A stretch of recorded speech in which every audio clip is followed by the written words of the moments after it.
So this is not a flowering plant. This is actually a gymnosperm. So this family we decided to add this year is called the Zamiaceae. And part of the reason we decided to add it was students were confusing these for flowering plants. And they're quite common around Sydney, so I think it's an important one for people to learn, especially for local interest, but it's also got some global importance. So it's not a flowering plant, it's not an angiosperm, it's a gymnosperm, which means no flowers and cones instead. So this group is called the cycads.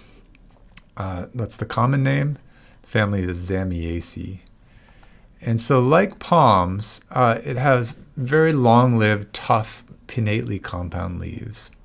And there's nothing I can tell you to distinguish palm leaves from cycad leaves, except that once you kind of get your eye in for it, they do look different.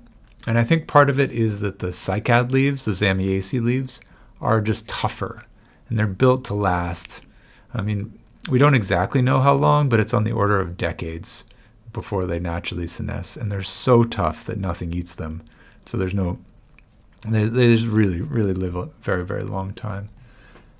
They have cones, not flowers. So the one greatest way to tell it from a palm is that we covered the palm flowers earlier. The palm flowers have 3 petals. They're kind of ephemeral structures, whereas cycad cones are large, massive, don't have any of the structures that we've been talking about with the rest of the groups, and they're just very, very serious things.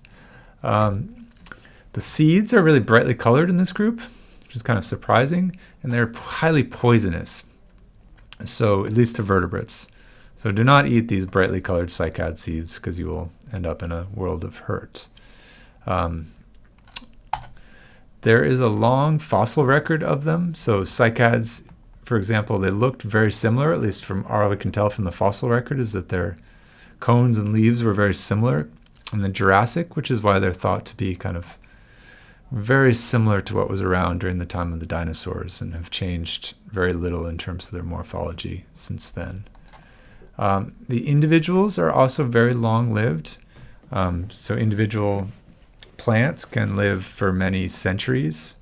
And indeed, they're the oldest pot plants in the world are cycads that were brought back from Africa to the Netherlands and have been growing in the botanic gardens there ever since the 16th century. So 500 years and running and showing no signs of senescence.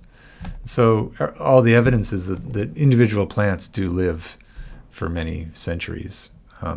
They don't make tree rings like trees, so it's impossible to go out into the field and date cycads, but all the evidence suggests that they can live for hundreds of years.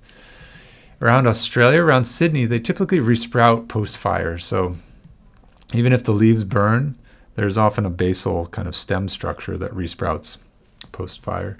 So they live through sometimes really severe fires. And they are often mistaken for palms or Ericaceae. And there is one really common species around Sydney, which is in the genus Macrozamia.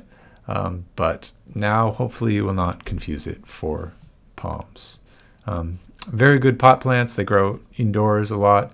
And there are some kind of cycad obsessives. And for this reason, they're often protected in the wild because people will go and dig them up and try to sell them as pot plants, exotic pot plants. And so there is some conservation effort around, especially some of the rarer species in this group.